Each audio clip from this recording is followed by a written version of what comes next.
Heading to the UK, and Buckingham Palace has announced the King's cancer treatment will continue into the new year. Sources say it's the intention of King Charles to return to a full program of public duties next year, including overseas visits.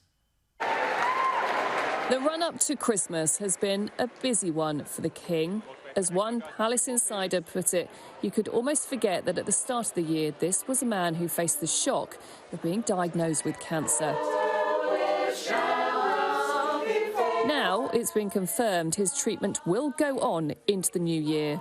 A palace source telling us his treatment's been moving in a positive direction. As a managed condition, the treatment cycle will continue into next year. Dame Laura Lee from Maggie's, the cancer support charity, knows the royals well. She first met Camilla 16 years ago, and the Queen, as their patron, opened one of their centres this year around the time of the King's diagnosis. She says we shouldn't think it's unusual that he's still having treatment.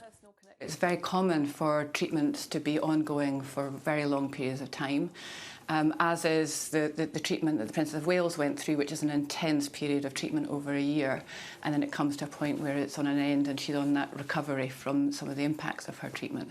So we've got immunotherapy, chemotherapy, surgery, hormone therapy. There's all sorts of different treatment modalities, and so it's not surprising at all. Like the King, the Princess of Wales has also been praised for her openness. We know her treatment has finished, and we're told in the new year she'll continue to balance her health and returning to duties. Supporting the rest of the family on big occasions, clearly a priority. Why not? While the King has obviously been energised by the warm reaction he's received, he has often seemed more reflective about his own mortality. You don't stay young for very long, as I've discovered. It all goes quicker than you think. No surprise then that time together, even in public, has felt more important than ever. Despite everything that's happened, I'm actually told they seem happier than they did this time last year. Maybe because they feel more settled in their new roles, but also because of the kindness they've received from members of the public.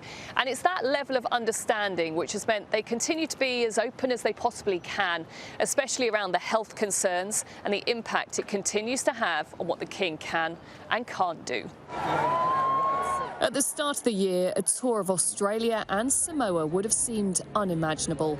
Afterwards, a palace official said it had lifted the King's spirit and recovery.